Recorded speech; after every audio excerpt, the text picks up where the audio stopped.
Hey, welcome. This is my home office slash studio place, and it's good to have you in here. Doing something new for a new channel. I have been toying with this idea for quite a while. The idea of like the video essay. I think I function best when I am prompted or prompt myself to have the conversations that I care about the most. I mean, I just really want to talk a lot about real life stuff. I think we're in a tumultuous time. I think all times are tumultuous for a lot of different people. I mean, it depends on who you are, where you are on the timeline. But right now, myself being entering my late 30s, I'm feeling a different type of tumultuous, and I love to kind of get my thoughts out. I am a terrible writer. My prose is garbage. I am just like probably most people out there, and when you try to write anything that's narrative or that's telling a story at all, you have like your 3 or 4 different literary devices you use over and over again, and then it just becomes repetitive if it's more than 3 paragraphs long. So I stick to 3 paragraphs. 3-paragraph structure worked for me when I was 11, and it hardly works for me now. So anyway, I'm here and I'm talking to you. I have my little handy dandy script here. Been working through some different formats and stuff for other videos and stuff. My first attempt to put this in action. Now I'm realizing that because this is new, a lot of you may not know who the hell I am and what I even talk about and where I'm coming from. I'm just some guy. Basically, my name is Trevor May. I have actually a bunch of other YouTube channels, but I've been a Twitch streamer in the past. I have a YouTube channel right now called Trevor May Baseball, or Mayday, my live show. I'm still figuring out that branding, and that's about 140,000 subscribers right now. I had a gaming channel that went along with my Twitch that has about 53,000. But before all of that, I was a professional baseball player, and I have 10 years of Major League Baseball experience. I DJ'd for a bit, produced music, have a pretty good idea of what I'm doing in terms of music theory and stuff. Like, I never made anything remotely good, but I did dabble, and it was fun. I always describe myself as someone who having a ton of hobbies. I get really passionate very easily, which is something that I think is a major strength of mine, but I just dive headfirst into things. And I always have done that, and I will continue to do it. Some of my favorite YouTubers like Hank Green and John Green and guys like that, like Ben Jordan, who go out and do just interesting stuff that's cool to them, and they figure out a great way to tell the story using video, and that is how I operate as well. So I have a lot of experience doing a lot of different things, and I've seen quite a bit of success in many of those things. Gotten to a pretty high level to where most people would consider that successful. You know what? I just realized this right here, this bar, that's going to bother me. So I'm going to fix that real quick.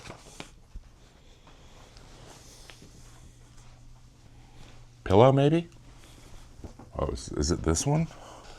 This is trickier than I thought it would be. Well, I couldn't solve that problem very well, so I moved. Because that's what we have to do. Now you can see all my crap. As you can see, many hobbies. This is a blanket I was trying to knit my son. It's not good. So I retired from baseball in 2023. I played 10 seasons, like I mentioned before. I've been searching for like what I'm going to spend all of my time doing at this point, right? I have a good idea of like what it was going to be, but I didn't know how that was going to look and how I was going to spend all my time. And also, I now have a 1-year-old, so that obviously throws a wrench into building something new. But I am doing it. I have worked really hard as of late to start to build my media company, starting with the Trevor May Baseball YouTube channel, and this is kind of part of it too. I hope to include content on this channel with behind the scenes and just kind of things that I'm noticing on that side, because there's so much in terms of building a business and doing it profitably, but also taking care of your employees, that is fascinating to me as well. But that's a story for another time. So we're going to shelf that and get back to talking about the subject that is on top of mind today, and that is hustle culture and how good it is for you until it's not. Now, I've had a lot of experience with hustle culture. I've actually probably lived by this idea of just work, work, work, work, work for my entire life, or as long as I can remember. Because, like many people, especially in the United States, you're sold the dream that if you just work hard and you put yourself in a position to have the opportunities, those opportunities will present themselves and you will be successful. If you work hard enough, you will find success. That is what our parents told us. As I am a millennial, my parents are boomers. So like, this is an experience that I'm sure a lot of people can identify with. It's been a major tenet of how I've approached everything that I've ever done, okay? And I have a lot of accomplishments, and I don't mean to get cocky, but there might be little parts of this, or there might be little moments of this where I do come off that way.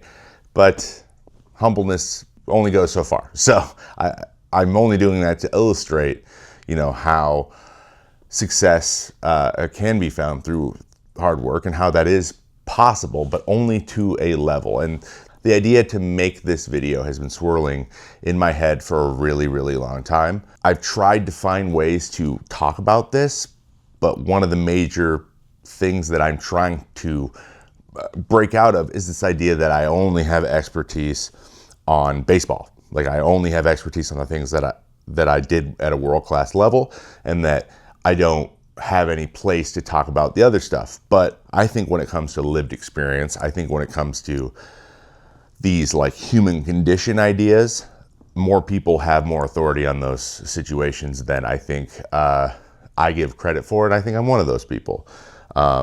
I've been very lucky. I've been very privileged and fortunate in the opportunities I've gotten, but I've also really strived to put myself in the position to be where I'll be in the right place at the right time, where an opportunity might be. It's a ball of yarn that I don't think you'll ever really unravel, but telling the story may provide value for someone down the road when they're like, hey, we share some of the same dreams, and now instead of having only this idea that it's awesome when you get there, right? Because I feel like that is the number one theme for everything, for every sports movie, for every motivational speaker.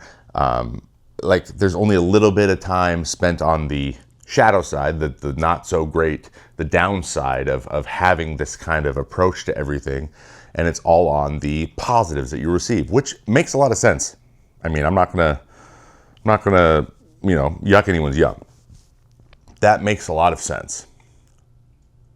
But the other side does exist, and now I felt the positives of the grind set, hard work culture manifest and bring me the success that I've had. And then that success changed what I thought I wanted changed. And since I've come to the realization, or kind of the ethos maybe, if you will, that things serve you until they don't. We all are just doing the best that we can do at any given moment. That is all you can ask for. Meaning, you're equipped with whatever skills you have at that moment in the environment and the situation you are in, and you're going to handle that the best you can. I believe that every single person on the planet operates that way. That's a human thing. And we're all on timelines, right? There's a great example recently, I mean, maybe like a couple months ago, is, I'm pretty online. This is part of my job, but I also fall into the scrolling trap just like everyone else, working on it. There was all this stuff about Benson Boone, the musician, TikToker turned very popular musician, trying to be Freddie Mercury, kind of having this like, he doesn't have real style, he doesn't seem authentic. And I was just like, guys, he's 22 years old. I wasn't authentic at 22. Hell, I'm barely authentic now. There's still so much stuff I'm just a mask for, right? The guy's 22 years old and he's only known TikTok. Like, cut him some slack. This is all he knows what to do. Give him some time, right? It's like he's at that point in his life. He's at this point in the timeline. He probably will eventually develop this like, oh, I can't believe I was like that. Or he won't, either one. But like, he's just doing the best that he can with what he has now. And people just, like, sometimes people are just at a point in their life where they just don't know things. Like, if you see a 19-year-old on here saying a bunch of ignorant stuff, they're 19. They're 19. And there's no way to know that. The internet like obscures this a lot. So this idea that everyone's on their own timeline and they're at a place, there's always a chance for them to change in it for a positive way or to understand something better. And you could be the person to help them understand that. And that's where this comes from. So I'm choosing to hit hustle culture because I'm intimate with it.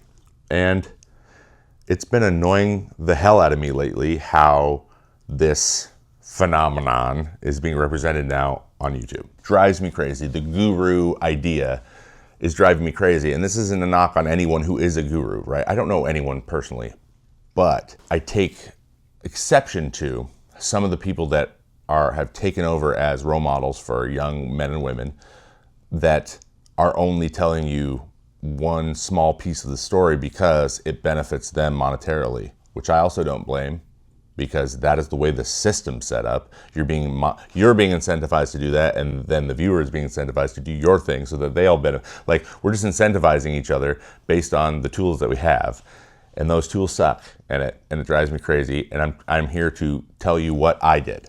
Now, before I move on, I want to be very clear what I'm talking about. Like I don't think every self-help guru is like a grifter, a con man, or someone who is trying to get something out of you without actually giving you the thing they're saying they're going to give you, okay? This manifests, especially on YouTube, guys like Ty Lopez, where it's just over the top. Oh, hey, buddy. It's this idea that look how rich I am, look how famous I am, look how many people know me, look at my following. That is proof that what I'm telling you is true, and that's why I'm wealthy, when in reality, all of that, the people engaging with that video right there is actually what is giving them their money, that allows them to show you the picture of what it means. Meaning, it's like when, okay, we're not doing this. It's like when in a Ponzi scheme, you're paying out the people before with the new people's money, and you can't keep that scheme going unless more money's coming in. We're seeing it start to happen a little bit with AI. Not getting into that either. Stay on message, Trevor. It's the same thing with content. The more viewers they bring in that then buy their course to teach them, then they can show how much money they have that they got from the course, which then gets people to buy the course. But the course itself is not the value. The value is the interaction. That's the type of stuff that I see and that I push against. I don't think every self-help creator is a grifter. It's just hard to tell sometimes because there's no real consequences. And I believe that's a human condition too. I really do. I think that is something naturally that would happen. If you are successful doing something, then it's not a reach to think that you're right, right? Like, if I'm getting money from this and people are following me, so I must be doing something right. And that doesn't really, talk to the system being broken or hurting people. Like, you can ignore all the negatives and only see the positives, and they make it very easy because the platforms and things want that, because engagement is the only thing that matters, whether it's anger, rage, happiness, sadness, whatever it is. As long as that emotion is being had on their platform, then it's a big thumbs up. So I just see a lot of it. That's what has inspired me to be like, hey, I've had some success too, and that hasn't been my experience. That isn't what I saw. And I've also, maybe not financially, but in terms of content absorption or content interaction, I have had my phase where a lot of that world was enticing to me. And we're going to get into that a little bit later in this video. So we have to start at the beginning. I know we hear this a lot. It feels like I'm about to do like a wedding speech or something, but we have to understand, where I came from, because everyone comes from different places. Now, I am from a small town in Washington State called Kelso. It's about 12,000 people, which is not like a tiny town, but it's pretty rural. There's, the biggest city's an hour away. It's Portland, Oregon. Then Seattle's 2 hours north. So but it's definitely like you stop off, get gas, or get, Taco Bell or something and move on. A major influence on me and how I learned that I was going to move through this life was my dad. I mean, my parents are still together. They have been together coming up 50 years now. Their anniversary is this year, their 50th anniversary, and which is amazing. And my dad is a wonderful person in my life, and I love him very much. And we share a lot of the same interests, and I always love being around him. And I learned a ton about how life works from him. And that's I think the important part for this. He worked for 32 years at a chemical plant on the Columbia River, and he worked swing shift, which meant he worked 4 nights, he then worked 4 days, and then he got 4 days off. And then he went in these 12-day periods for pretty much his entire adult life, and doing work that's really not that fulfilling. It's a lot of pushing buttons, watching vats of things turn on and off, and making sure that emergency lights aren't going off and no one's getting chemical burns, right? That is most of the job. He's also the union president for a lot of that time. Very blue collar, very money conscious, very pro worker. Anyone who's taken in any of my other content, especially around Major League Baseball CBA, I was part of the Major League Baseball union, and I feel pretty strongly about the way that ownership deals with that as well. That comes from my father, right? I learned a lot about money from him. I learned a lot about frugality, having fun, doing some things you like. And he was always very healthy around this stuff, I feel like. We did family vacations. I didn't get the newest Xbox and the newest Nintendo every time, but I got every other one, right? I could get a few things that I liked to do, and it had some bells and whistles. We lived in the same house my whole childhood, all the way up till I was 18. And I had 3 older siblings, the closest of which is 6 years older than me. So it's kind of in my own little generation there. My brother is a millennial, but my older sisters, who are 9 and 10 years older than me, are both Gen X. That's a whole thing too, but my dad really taught me about sacrificing for your family, working really hard even if you don't like the thing you're doing, because it's about keeping your family safe and making sure everyone's okay. And he said that a lot to me from when I was very little, just hey, we're just making sure the family's okay. And he sacrificed a ton. My dad is a hard worker, and he demonstrated that day in and day out.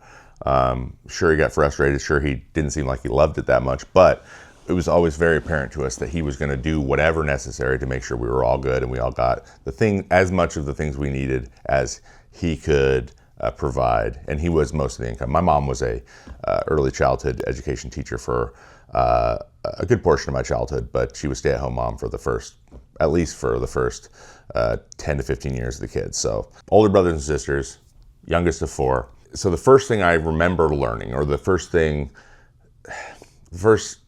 part of this, where do I fit in? Part of my life, I guess, was performing as a kid. I would always do these little skits. I remember a time when I would do a little dance and sing to Weird Al Yankovic's rendition of Smells Like Teen Spirit by Nirvana, which obviously Seattle, Washington. I don't remember what the song was called, but I was 2 or 3 and bopping around to it, and everyone thought it was hilarious. I was haha, look at Trevor, he's so funny. Because if I were 2 or 3, my brother would be 9, and then it'd be 9, 12, and 13, right? They're old enough to think that's funny. I can barely walk. And I kind of learned that in order to get attention, when there's that many people in not a very big place, I kind of had to perform. And I couldn't distinguish whether or not that was something I saw as a necessity or something that I enjoyed. So it's hard to tell sometimes. Throughout this video, it's going to become pretty apparent. From a very young age, performing, trying to stand out or maybe even be exceptional was just kind of something that I intuitively felt the need and / desire to do. Again, I didn't know which one it was at the time. Still kind of don't really know. But I want to fast forward to a trip we took as a family when I was 11 years old. Now, my sisters had both gone off to college. My parents and I drove down, and we did a West Coast trip in the summer, a road trip. So we drove down from Washington, drove down into California, down into Southern California, and then back up. And we just kind of went and saw some things. I think we went to a couple of baseball games. We went to Angels game. We went to a San Francisco Giants game. I was a baseball fan. And this was in 2000, 2001. Mariners were good. That's my team that I grew up loving. And so it was kind of let's get out of the house to go do something, but we don't want to fly anywhere. I remember my dad had a map with all the Super 8s hotel chain on it, and we stayed at Super 8s the whole time. So we did the Super 8 rounds, which was cool. But that's the type of thing that a frugal dad does, right? So we went on this trip, and we saw those baseball games, but we also like went and looked at a lot of like the Pac-10 colleges, because my dad was a big college sports fan. He played college basketball. My sister at that time was actually in Delaware, going to University of Delaware and playing softball. She played softball all the way through. She played for Team USA. Like, she was a good player. So I was like, ooh, let's go. It almost felt like a college tour, but like we were just going to see all the cool stuff that we had seen on TV. And I loved Stanford. Now, you need to know, in 2000, 2001, Stanford's college baseball team was very good. And Stanford was a prestigious institution. It still is, obviously. As my dad would say, it was a West Coast Ivy League school. And I was just fascinated with, like, you know, standing out. And I'm like, if you stand out, you go to Stanford.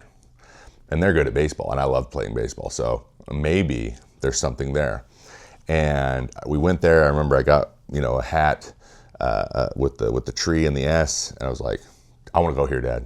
I want to go to Stanford. I want to be a Cardinal, member of the Cardinal. This is the first thing that he said to me where I carried it for a very long time. He said, you know, you can go to Stanford, but people from Kelso, like, you don't just go to Stanford. You have to get straight A's. Like, you have to get an A every single time there is a grade, every time, no matter what. Like, that is bare minimum, because, and here's the catch, it's expensive, and I can't afford that to do the out-of-state tuition. Now, at the time, you know, it was probably $28,000 to $30,000 a year for us to go with no scholarship. So he's like, you got to get perfect straight A's just to get accepted, and then baseball's probably gonna you're gonna have to play a sport.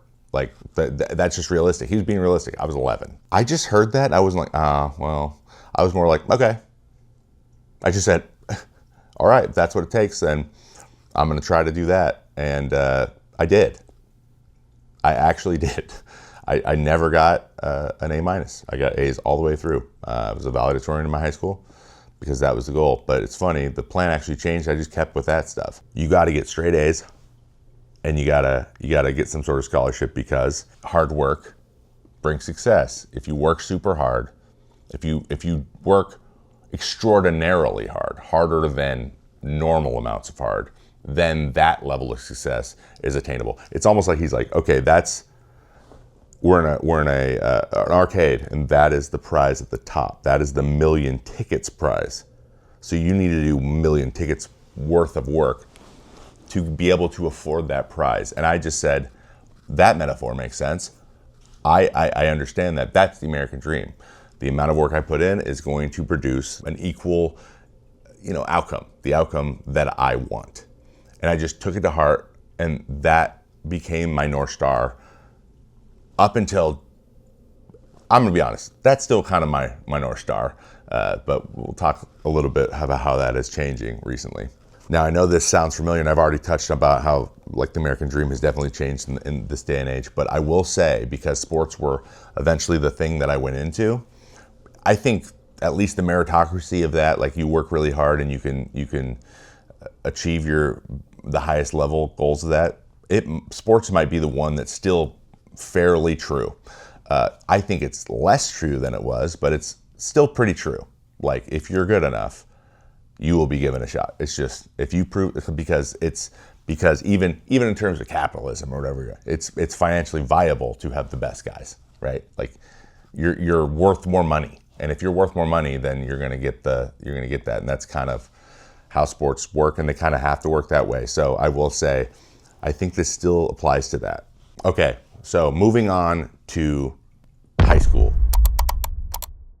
when that, you know, hustle grind mindset, like, I can just work, I can just outwork every problem, began to really develop. And then I started to see fruits of that labor. I started to see things come to me that were promised. That, for a developing mind in your late teens, you know, moving into your 20s, like, that time, what happens to that? Whatever gives you success there tends to stick. That, I believe, is what happened. So I was very into sports. Basketball and baseball were the big ones. I quit playing football when I was a freshman in high school because our high school just handed the ball off all the time, and I hated that. Tall and lanky, had a great arm, as you can imagine. And so I was like, I could be quarterback. We threw the ball 4 times a game. So, like, it sounded terrible. Also, football practice sucks. So I just stuck to the two that I liked. I was tall enough to play basketball. I enjoyed it. But baseball seemed most viable for moving to the next level, because remember, that's the overarching purpose. That's the goal. I need to go to the next level because I got to make money, or I need to make the equivalent of money by getting a scholarship, because that's the end of the road for me. And I think that's where this like desire to do it was like that is where I'm going to hit it. That's going to be a big obstacle that I don't know how to jump over unless I get help. And I got to be so good that getting help is very easy via those vehicles. Now, sports did a few things for me in high school that I liked, right? I got status. Being a good athlete gets you status in high school, letterman's jacket, all that stuff's real. You know, whether or not you're the bully or whatever is up to you. But like, that is real. Like I felt more seen and known for being good at a sport. I'm good at sports and I'm talented and it's fun, and that's another benefit. I was good at them, and people like being good at things. I liked those two parts, the status and being good. But the big thing for me was I had already adopted this. Any obstacle or person in my way, I will just outwork them. They can be more talented than me. They can be farther along than me. But when it comes down to, they just simply will not be able to outwork me. It's not possible. The things that I'm willing to sacrifice to outwork somebody are more than them, and I'm confident in that fact. That was a belief I had. Now you can imagine how powerful that can be if you're willing to sacrifice sleep, willing to sacrifice going to parties with your friends. That's a big one. That's said a lot. Like, you're out partying, I'm out working, right? As a 16-year-old. Sure, there's gonna be consequences later. Trust me, that's what this video is about. There are consequences later, but that serves you. Then it is a very powerful motivator if you ascribe to that thought, and I definitely ascribe to that thought. The one thing I will always have control over, no matter where I am, is how hard I'm working. And this was told to me through all kinds of different things, right? Through my father said it a lot. Every single, 30 for 30 on ESPN, every single sports psychology book, every single coach, that on YouTube or coach on a movie, Denzel Washington and from Remember the Titans, you get these rousing speeches, and I bought into it. It's very cinematic. I always loved movies too, so it was very like, yeah. I'd be intense. I'd like look at my coach every time they'd say stuff like that, and it's true. That is what you have control over. I just was proud of the fact that I could take it and really make it part of me. And that was another thing that sports did for me. It proved that. It was proving it. I was getting better. I was one of the best. I was always one of the best. Now I have other things that are related to sports that weren't the best. I have a lot of anxiety around it. The need to perform, right? As you can imagine, needing to perform, feeling like I need to perform to stand out. When you fail in front of people, you get the opposite effect. I got that quite a bit too. I really struggled with my emotions. It almost really derailed my sports career when I was in my late teens, right? I was at a little bit of a fork in the road. Like, am I going to keep playing sports, or am I going to be given an opportunity if I keep acting like this, or am I going to have to suck it up and move forward? Unfortunately, I thought about it as sucking up. Now that's another change I've made, but I've talked about that in other videos before. But I became obsessed with this, just outwork the problem. Do I got a paper due in the morning and I haven't started? Stay up all night. Oh, that guy's faster than me or throws harder than me? I'll just work twice as hard as him. I just won't sleep. What now? Right? What now? I got to be somewhere that's 3 miles away today? I'll walk. I'll just walk.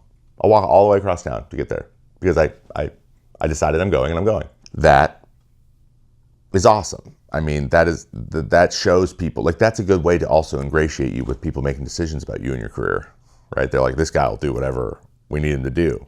Now, does that set you up to be taken advantage of? Sure does. But if you're trying to make a name for yourself and get opportunities, it helps you. So as I'm moving through high school and I'm seeing success come to me more and more, I go to a University of Washington baseball camp in the summer between my sophomore and junior year.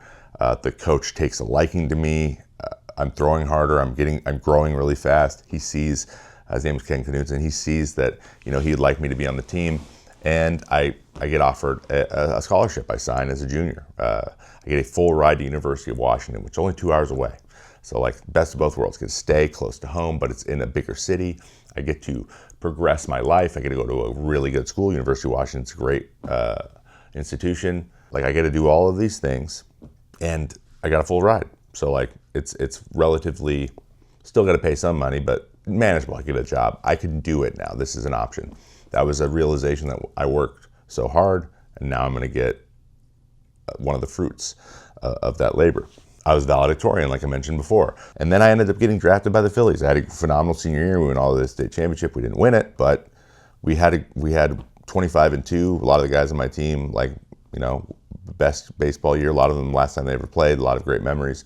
And I loved it. I loved that team. I loved playing on it. And I got an opportunity to play professionally. I was drafted in the fourth round by the Philadelphia Phillies in 2008. That's a round where there's money. There's some money, hundreds of thousands of dollars available in signing bonus. Now, remember, I come from my family and I have my father. $375,000 was the offer. I wanted to go to school. We had conversation. I didn't go to school. So I ended up going professional baseball. Basically, the argument came down, do you want to play professionally eventually? And I said yes, because that's the dream that I had, or at least I thought that's what I wanted, right, at that time. So I was like, yeah, let's get going. But I'll be honest, I was terrified. I had to move down to Florida, Clearwater, Florida, in July of 2008. And it was only 6 weeks, the rest of the season, into September, and then I would come home. But like 6 weeks away from home was almost 3 times longer than I'd ever been away from home for any length of time. And I was an adult. I was 18 years old, and I had to take care of myself. It's the first time I ever had a job paycheck. I was paid in cash, right? Not the bonus, but like our rate of whatever, $400 every 2 weeks or whatever you're paid in the minors, which was a joke. But I did it. I took that plunge, and it was really hard. I've never been more homesick in my life. I don't want to be here. I don't want to do this. I don't want to play baseball. Or I just don't want to be away from home. I wish I could play baseball at home. But one thing that got me through is like going to the baseball field. I looked around, I saw a bunch of guys from Texas and Florida and like these places where baseball hotbeds, a lot of good baseball players, California, right? Guys who threw harder than me. We were the same size, but they threw harder. They were more developed than me. They had better instruction. They were drafted higher. They had a higher prestige in the organization. It was a whole new thing. But that hierarchy kind of thing, that's something that I knew a little bit about. And instead of kind of shrinking, I went to Old Faithful. I'm just going to outwork everybody. And I'm going to show the powers that be that I am outworking everybody. So that at the end of the day, even if I'm not the most talented, I might still be given opportunities because I'd be being rewarded for the work I'm doing, because I believe that is how it works. And if this were any other job and I was that naive, I think that it wouldn't have worked out as well as it did. But it just so happens that hard work does kind of produce better baseball results. Like if you're focused on working on that, if that's the work you're doing, your craft, then yeah, it probably will produce better results. I will say, I don't think I was ever the most talented pitcher on a team, ever. There was always a guy who threw harder, was a bigger prospect. And I had a lot of roller coasters going through the minor leagues. But like, I was always moving forward. I never felt like I plateaued. Like I was like, I don't know if I can get better than this. There were moments where it was close, but I was always like a little bit better every month. And I was like better at the end of the year than I was at the beginning of the year, every single year. And I think that people saw that, just saw that I was a little bit erratic, a little bit inconsistent. And that's something I saw about myself. And so what did I think? I'll just work really hard on it. Now, before we get more in depth, like on the professional side of things, really early in my baseball career, my sister gave me this book. It's Mind Gym, An Athlete's Guide to Inner Excellence by Gary Mack with David Castevens, and the foreword by Alex Rodriguez, which,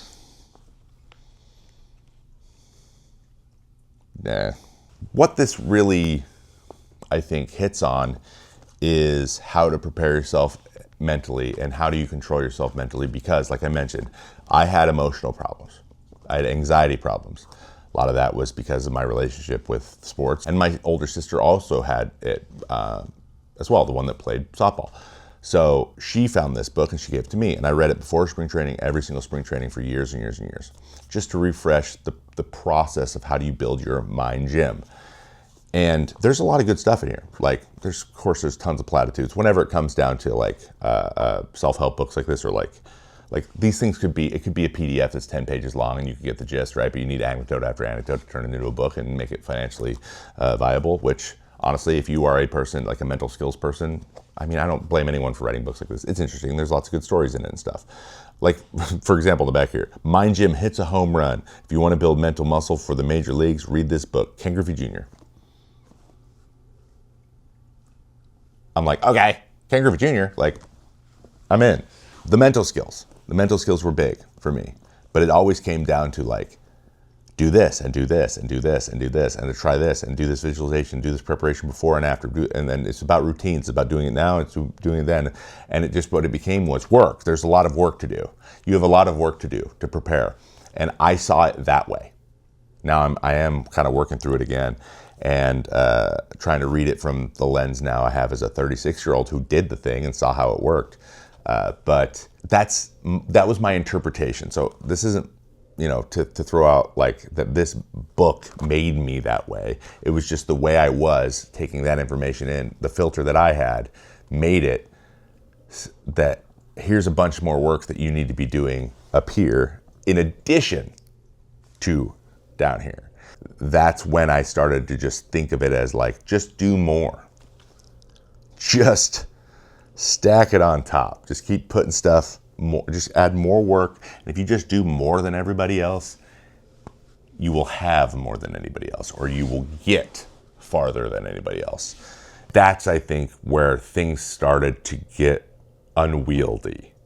When results or that feedback I got in high school, where I was seeing the success that I was promised, started to manifest in different ways, and I was so exhausted, or so maybe even enamored with the process of going and working and like, okay, let's go, that there was never any gap between one stage and another. It was like when I achieved something, I would just immediately start the next thing.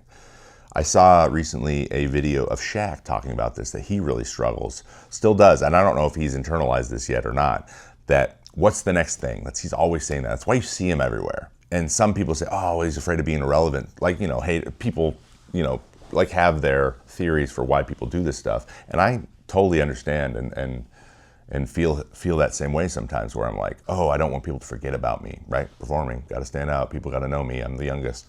But I think what it comes down to is like, it's an addiction to that process.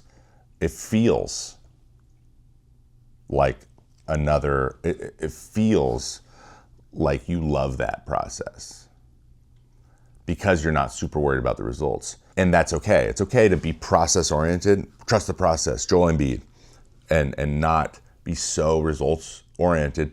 But if you do have that process, produce those results, and then never internalize or appreciate or be grateful for, or really just like have any joy from the thing that you just accomplished, because you're just moving on to another process that's supposed to have that, that prize at the end of the road. If you're just like getting to the treasure, walking by it and moving on to the next one constantly, it starts to lose, the process itself starts to lose a little bit of that magic. It gets boring when you do it enough, which has been my experience. So back to Mind Gym. Yeah, this is gonna be a thing with these video essays. I bounce all over the place naturally. That's the way I am. And I pause weird. You probably picked up on that by now. This book has a concept that was introduced to me for the first time called Kaizen. Kaizen is basically a Japanese philosophy around getting a little bit better every day. It's been used to talk about like the Bill Russell, get 1% better every day. Just don't waste days, right? Just don't waste days. And I was like, don't waste days. Like, just don't waste any days. And so I started putting on my glove, Kaizen, Kaizen, Kaizen. I put Kaizen on my glove for my entire career, all the way through the end. Towards the end, I was like, the meaning of this has changed, but it's still, I have a healthier relationship with it, and I also like the way my glove looks, so I'm gonna keep it going. But I put Kaizen on my glove, and this is the first time I ever heard about it. I would highly recommend going and looking up the concept of Kaizen, because it is it's a very broad but very interesting concept, philosophy to to operate on. And there's business versions of it. It's about making companies efficient, and it has elements of that, right? Efficiency can be part of getting better. Anything can be part of getting better, but it's the idea of just getting better. And what I took that to mean is don't waste days. I took that to mean no days off. I even have merch that I did a few years ago on Twitch that was themed around no days off. And right now that's crazy to me. Like, what? What do you mean no days off? Of course you need days off. You can't do stuff forever. It doesn't make any sense. What are you talking about? How did I ever think that? Once I established myself in baseball and eventually got to the major leagues in 2014, that is kind of a realization of one of your big goals. Two of the big milestones, especially in baseball, are getting to the major leagues and then staying in the major leagues. You get to a point where you are established enough to where you know that if that team is like, we're going to move on from you, that another team is probably going to give you a chance at the big leagues. Like, you're not just going to go back to the minors for the team you're on. That is kind of the second level. Usually it's you go up, you make it, and then 2 or 3 years later, you're kind of in established mode. You're one of the core guys on the team you're on, in the bullpen or in the starting rotation, wherever you're playing, whatever your role is, where you just kind of intuitively know you're established. Once you achieve those 2 goals, then it's like you're there. You're in the big leagues. The meaning is then performing, and that or winning a World Series or whatever. A lot of people say, I just want to win this World Series, and I'm like, I totally get that, but like, it's such a crapshoot because there's 25 guys on a team. You're one of them.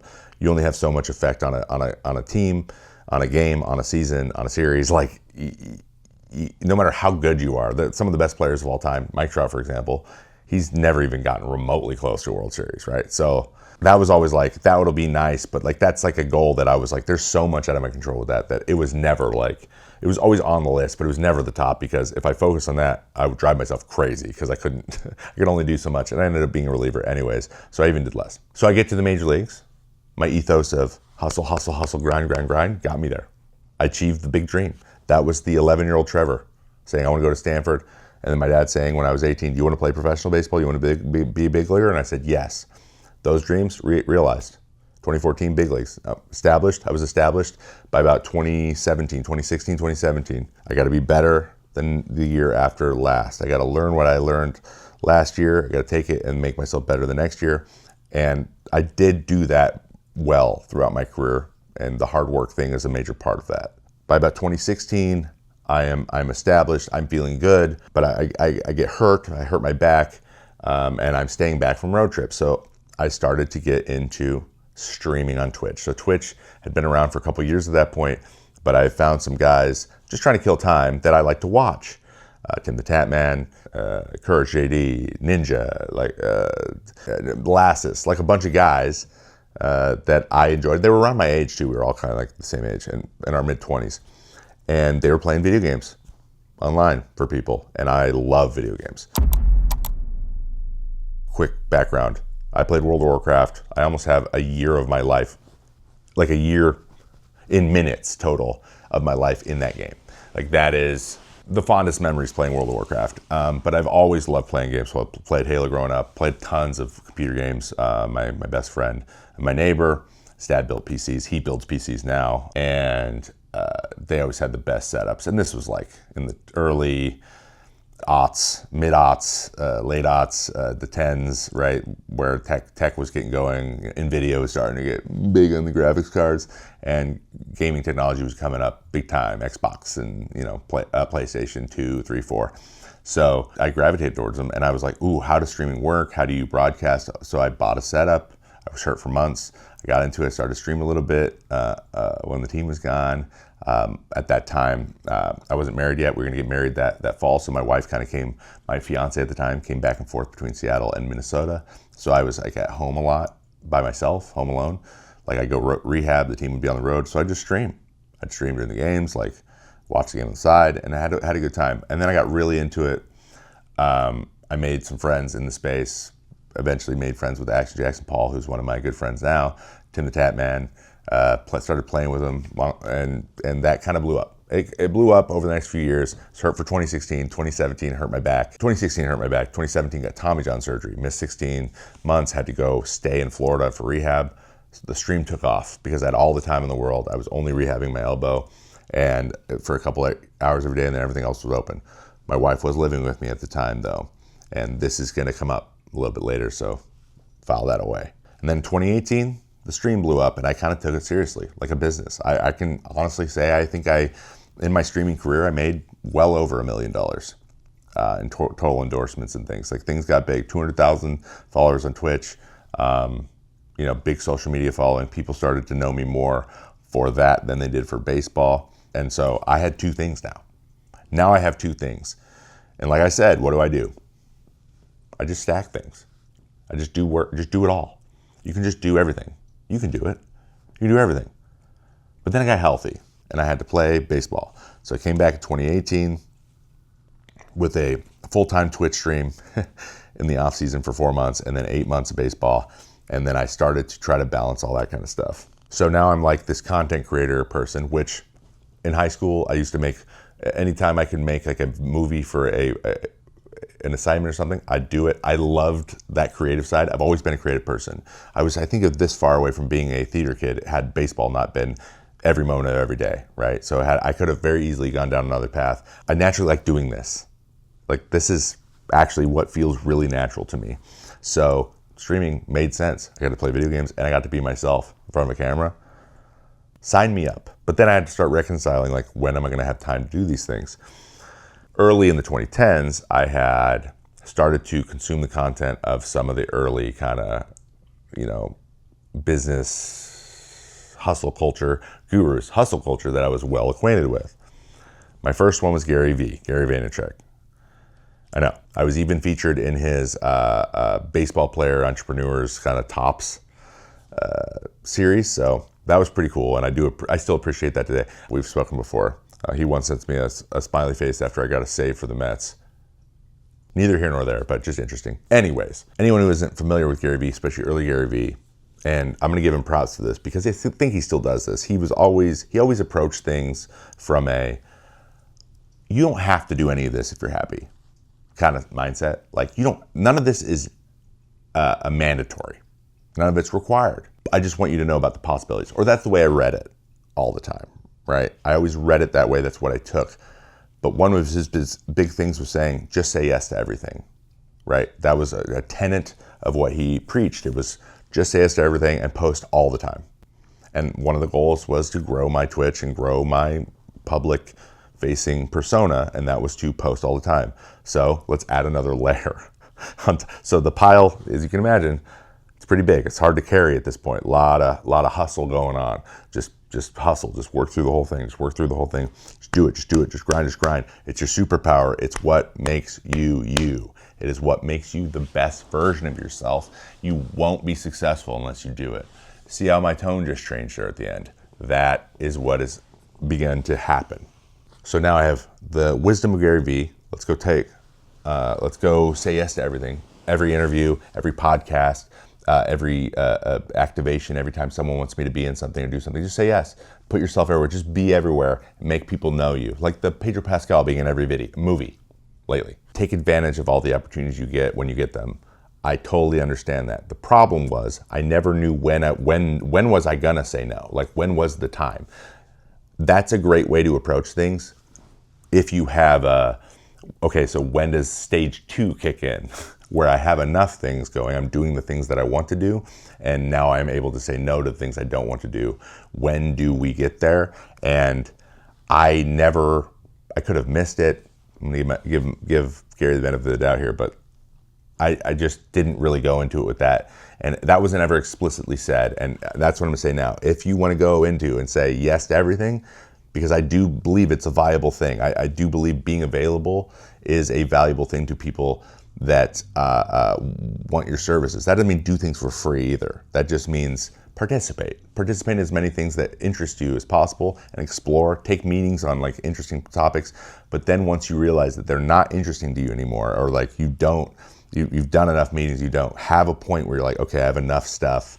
Now I don't need more stuff, and I'm going to start moving stuff out and adding before I add stuff.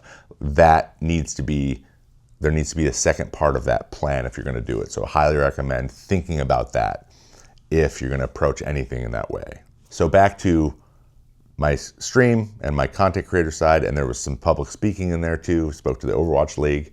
I got to go do the roast to Tim the Tap Man as part of the group. Like, we were streaming constantly. I always thought, like, every time there was a new Fortnite event out, I was like, I need to be streaming. Like, I have to do it or I'll fall behind. So FOMO started to come in again, and these things, this general anxiety, this like activated state of being, I started to be in all of the time.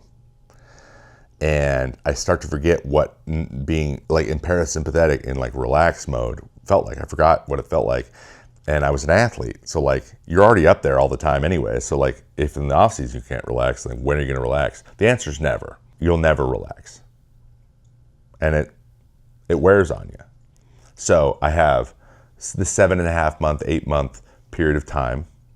That's baseball. Then I have the 4 to 4.5 month of off season, which I need to maximize. So now, instead of layering work on, I had to start being efficient.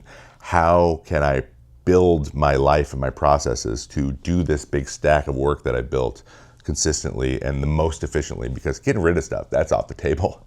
I'm successful. If I stop doing that, I won't be successful anymore.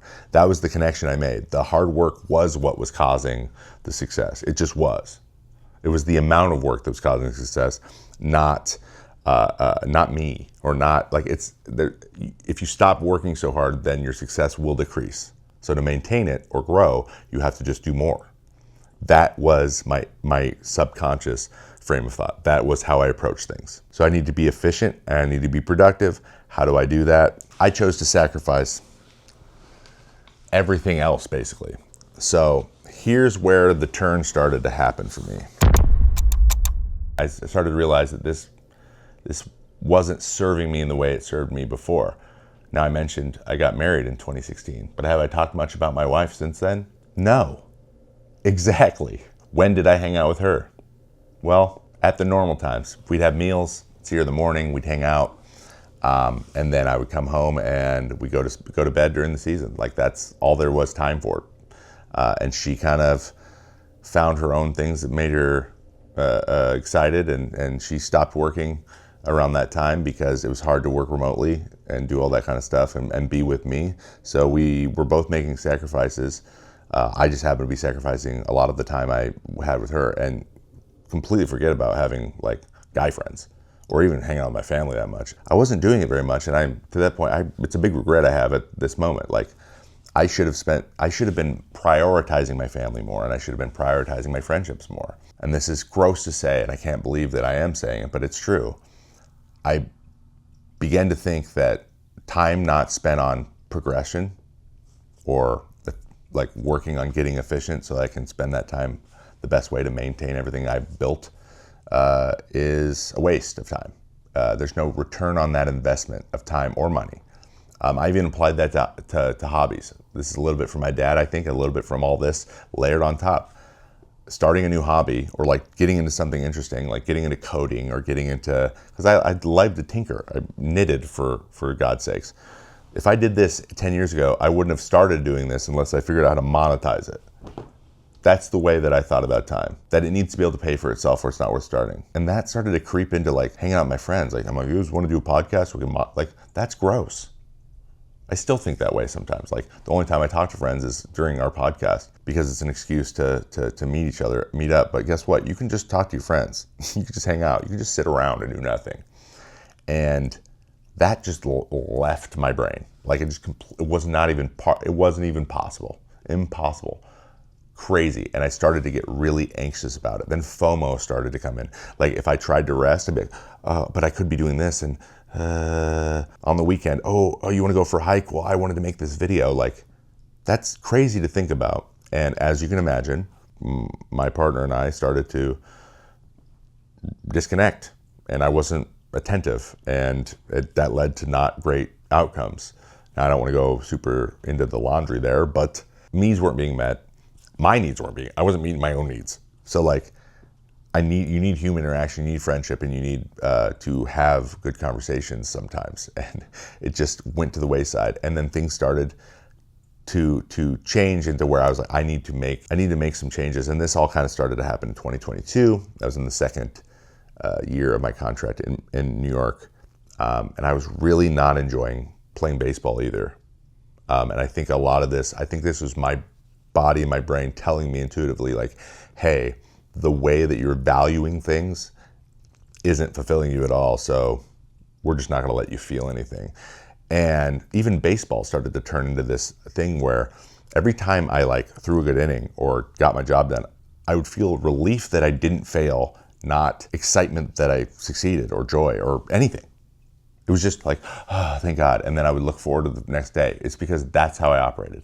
I've been operating like that for 5 years at this point, exclusively. I can say that I don't know if I called my parents first more than 2 or 3 times in those years, like called them without them calling me first, where I wasn't returning a call. And there's some shame there. I'm ashamed of that. And I'm trying to be better now because fortunately my parents are around and like we have grandchildren now, and that has been a big help having him around to make that priority even bigger. Having a son really does unlock something for you, especially if like you haven't been able to do it with your own discipline and change your own mindset and getting yourself out of your own environment. Having another human being that you are in charge of and are responsible for is a great hack. And it was very easy for me to make that transition, and I'm so glad that I am. But I'm not near where I want to be, but I have started to think about things a little bit differently because I don't like hustler culture anymore. And I see it now on YouTube and it drives me crazy. I'm like, there's a better way to do that, but also you don't need to think this way. You shouldn't have to think this way. You should be able to be okay and safe in your life without having to work, and just keep adding and piling and adding, and in order to feel safe. And that is what I was trying to do this whole time.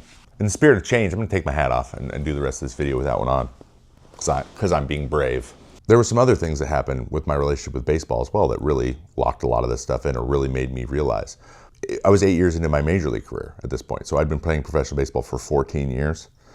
And I was finally able to acknowledge the fact, because I knew this intuitively, I knew it. I was finally able to acknowledge the fact that I, not one time, was like truly excited to go to spring training. Where I was like, yeah, baseball season, let's get going. I'm excited to see where this year goes. I was more like, I liked what I was doing and now I have to change.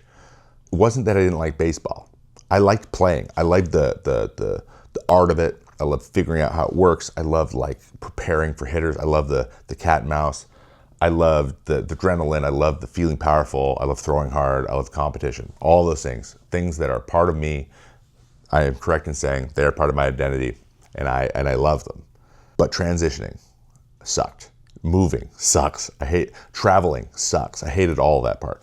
I didn't have a lot of teammates that were into the same things as I had. I'm a nerd, man. I like video games. I read fantasy and nonfiction a lot. I like to talk about economics. I like to understand how things work. And there are some people with similar interests, but not a lot. Like most guys are hunting, fishing. A lot of guys from the South, just like not, super computer heavy stuff. It was more like music, hanging out, playing cards, normal, relaxing stuff. And what I saw was almost like guys are wasting time. I saw it sometimes. I would be like, come on, guys, you could be doing something. And I'm like, no, they don't need to. That didn't feel right, but it is what I thought a lot. That, and I'm like, I wish I had more people to talk to about the stuff. So like, there's a lot of that. Like, not that I was an imposter. I knew I belonged. I knew I was a good baseball player, and I loved baseball as much as them. Just anything else outside of that, because you are with them all the time, just was a little tepid at times. And there's nothing wrong with that. And that's no one's fault. Not everyone is everyone else's cup of tea. Like, it's just, I always had good friends and when we're playing, but I'll be honest, the number of guys I still talk to now that I'm not playing are people in content or people in media. There's a few people that I text with regularly, but I always found that I was a little bit more comfortable sitting with the analytics guys or even some of like the coaches than I was the players most of the time. It is what it is. Like there's no anger here. There's no nothing. Like I don't regret anything. It's just the way it was, and so that was part of it. So I just didn't really love going and playing baseball, which told me, is this what I meant to be doing, or is life just like you get 80%, or 70%, and the other 30% is like throwaway? Like, what is real And so learning about like, is true fulfillment like possible, or is it just like you pick and choose your spots, like you take what you can get type of thing, which also makes logical sense that it would be that way. And then I retired, and a big part of retiring was like, the trade-off here is like the thing I'm going to get back, the making the money and taking care of myself for my life, the rest of my life, just wasn't worth the mental load. I just wasn't caring as much. I didn't have like the anxiety of like, I have to do this, the obligation. I didn't feel the obligation anymore. As soon as I didn't feel the obligation anymore, boom, I was gone. As soon as I didn't feel obligation, I was gone. And that made me realize that what else do I feel obligated to do? And what happens when that's gone? And can you build a truly fulfilling life where you are doing exactly what you want to do when you want to do it, obviously, as much as you can. Sometimes you have a child and what they want to do matters more. Of course, you have to, make concessions in that way. But like in terms of your creative, fulfilling like work self, you can build something that is exactly the way that you want it to be. And that is what the turnaround has presented to me. That my relationship with my wife and the relationship with my family is always growing, but we have learned a lot together as well about what is important to each of us and how do we communicate those things too. And before, I would just say, no, this is my identity. I need to work really hard, and you wanting to push against me it would cause resentment. But I'm an agreeable person. I don't like conflict, so I would just go along with things, and then resentment would build on my end.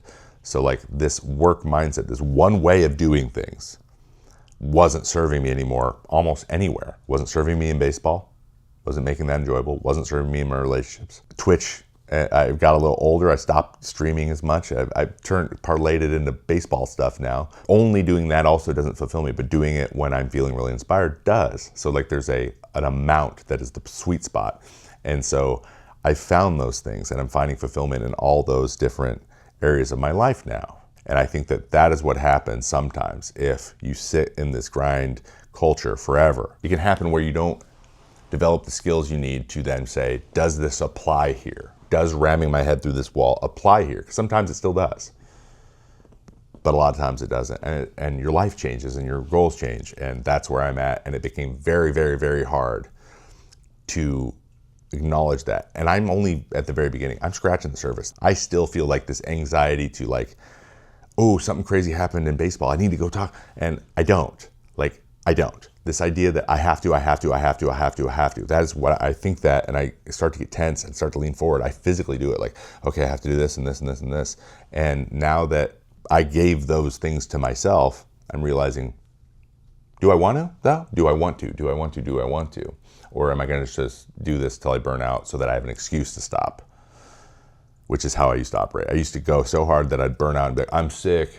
And that would give me, it was an excuse to get some rest. When in reality, I could have just given it to myself. But I needed something, some other thing to allow me, to give me permission. And now I can give myself permission. On the flip side of this grind, it's going to serve you until someday it might not. And the name of the game is feeling that switch and then adjusting that skill you built, that hard work, hustle culture, mindset, rise and grind thing. Take the pieces that are working and then let go of the things that aren't. A cool little anecdote actually about this is that Scotty Scheffler, the number one golfer in the world, recently, maybe like 6 months ago now, time doesn't exist when you have a toddler. He kind of in real time in a press conference was realizing he's like, yeah, winning tournaments is great, but it doesn't feel as great as I thought it would. It kind of like, that's the gist. Those weren't the words he used, but I just saw him realize in real time that there's going to have to be more than this to fulfill my life, even though he's the best in the world. And a lot of people can't wrap their minds around that, which totally understandable, but that's just part of being a human being. People can be into things and then not into things. Like you can spend your entire life to be that good at something and just be like, I think I've achieved the things that I want to achieve. Like what's next?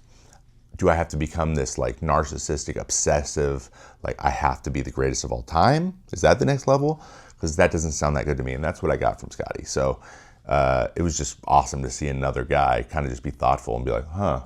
And that's okay. That's great. We see athletes like retire early. I retired pretty early, like Buster Posey retired early. A lot of people are like, why is Buster retiring now? He's done. He's done. Yeah, he's an opportunity, but that's not his dream. That might be your dream for him, but that's not his dream. And so that applies to you too out there, like anyone out there trying to become the best version of themselves or be great at something. That's the trade-off.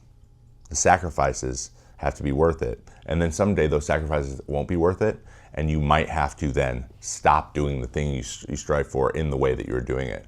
But if you're okay with that, and you're confident in your ability to make that adjustment, and you're aware of it now, then go for it.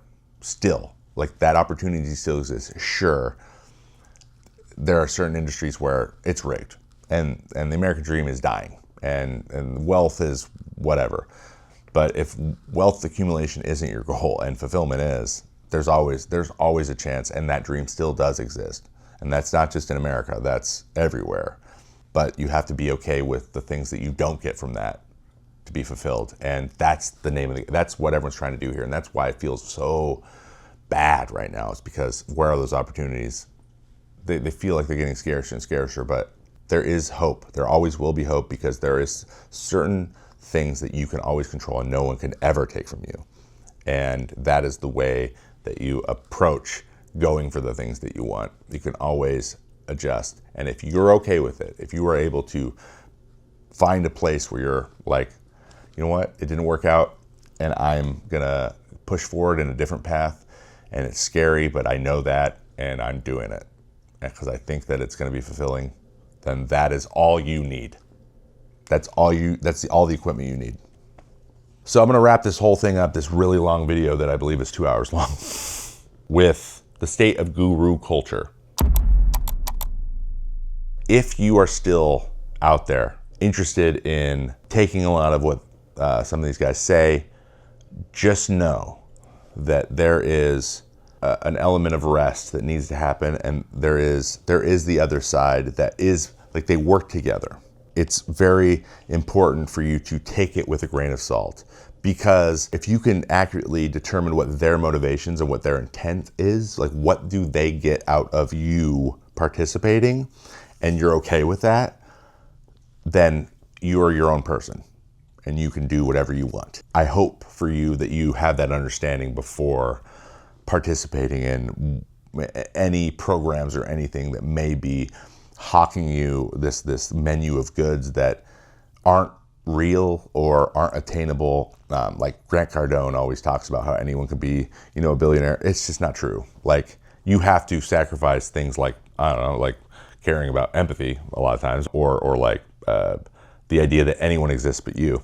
Like if you're willing to make that sacrifice, maybe you can be, but just know that that's a sacrifice you're going to make if that's what you're going for. So I just think that there are people who are not as responsible as they should be with a lot of this stuff that they are telling you, and that's because it benefits them much more than it would ever benefit you. They're out here also wanting to feel safe.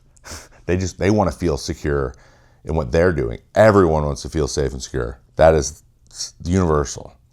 And so if you think about it that way too, they're just trying to get as much money as they can from the thing because they know it's going to fall apart someday, or they know what they're doing is not sustainable and they're just trying to get it so they can feel safe for a bit so they can move on to the next thing. Everyone wants to feel safe, and these doors have been opened, and so for people to walk through them makes all the sense in the world. So have a point, have a purpose, have an end game. The open-ended thing, the growing forever idea of, you know who I'm talking about, the people who think you can grow forever. I'm talking to you, Sam Altman. It's not going to happen, man. It's not. There has to be an end game. Remember, you're trying to get to that not only do you want to get to retirement and have enough money, you also want to have the emotional skill set and the mental skill set to then relax in retirement. Those things need to exist. If you keep that in mind as you move through your processes and always have that be your North Star, like I have a purpose, I'm trying to get to a point where I think that I might feel some fulfillment or more fulfillment, you're gonna feel fulfillment along the way. Just keep following that feeling of like, this feels good and I feel like I'm doing a good job and that this is working. Follow that. That is the thing that needs to be there at the end, because I can tell you firsthand that it went away, or it never really existed to the level that I thought it would, or in the way that I thought it would. And I never got it, but now I'm starting to feel it, like in a bunch of places that I've always wanted it. I just didn't know how to get it. So what I'm doing right now, I'm using my work ethic to create some space. I'm thinking of rest as part of the work. That is one way to start, to kind of loosen up these boundaries of what work is, like keeping it, everything gets intertwined a little bit more, so it's a little bit easier to flow and it doesn't feel like you're sacrificing one thing for the other. It's all symbiotic, it's all working together. Another little trick, go with the seasons. This is very recent, last couple days actually. Thinking about the year as the 4 quarters as the seasons and what those seasons are. Like spring is for the getting into something new, rolling something new out, or like trying to refresh things, spring cleaning. Summer's the go time. Falls, you're starting to like tie up loose ends.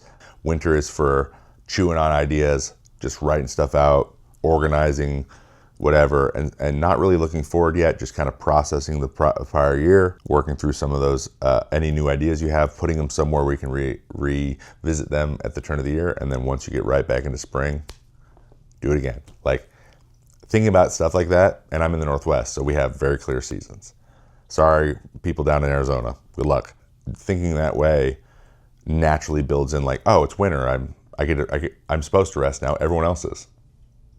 Identifying those times where no one else is doing anything either also helps with that FOMO thing. So I'm trying to address each one of these things, and that has helped a lot. I have a big calendar. I think we saw it at the Open in the background there. I taped all 12 months together, and I'm just using a red marker and just like blocking things off. Oh, this is usually when this thing happens for baseball. This is the All-Star break. This is opening day. And then I'm starting to be like, oh, purple is like, oh, we could do in August, after the trade deadline, because there's nothing to really talk about there. It's really boring in baseball. It's a lull, big time. That's vacation. Let's go camping for a week. Let's do some like building that stuff in where you're loosely kind of just envisioning your year. It's been helpful. And I just put it up and I just do it over time. Like it's going to be up there for 3 months probably.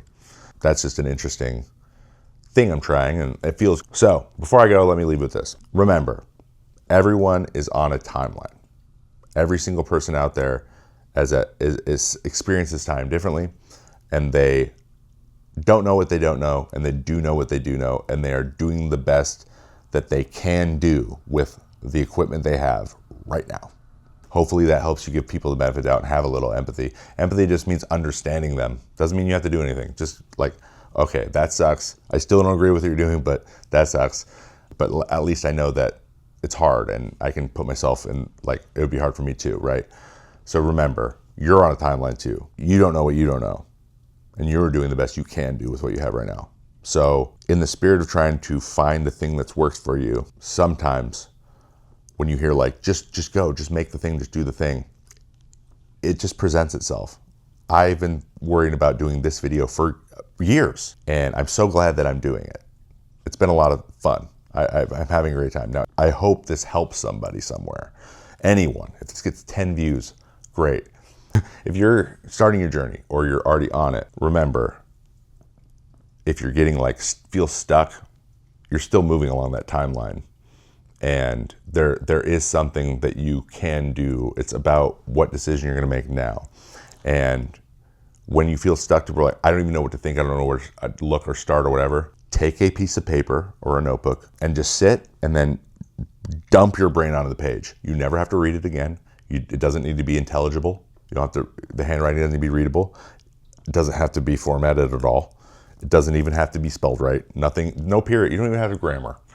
Just vomit your ideas, your thoughts, your fears, anything that like, this thing is at the front of my mind right now and has been. Puke it out onto the page and then just put it over there. And then do that again next time you need it. Every time you're feeling anything other than chill and you need to do a release, put it on paper. Just start there. And then follow wherever that takes you. Just write it. Just write it. Whatever that is, just write it. And if it's a block of crap, at least it's not in your brain anymore. I cannot stress to you enough how valuable that's been to me and how much I love doing it. And I do it all the time. And someday my son's probably gonna find it, but I'm gonna be gone, so it won't be embarrassing, but there's a lot of crap in there. And the last thing, things that you've developed to serve you, whether that's a defensive mechanism, or that's like a super outgoing, or like, you know, you have a conflict with somebody, you automatically take responsibility so that to quell the situation. Just know, anything that you like about yourself or you don't, just know that that exists for a reason, and it did serve you at some point. And if you can just distinguish and do an audit on the things that are serving you and or not serving you at that point, and then making those adjustments, that's a great place to start when you're trying to change. So anyway, if you thought this was cool, or let me know in the comments any other questions you have, any other subjects you want to talk about. I have so many things that I love to get into. It's called Trevor Learns Everything for a reason. I do want to learn everything, but I also love hearing other people's stories. I don't know what this is going to turn into. I don't know how long these are going to be in the future. I don't know if I'm ever even going to make one of these again, but I know I want to, probably, or something similar. So a subscription always helps. So it reaches the people that will find it valuable.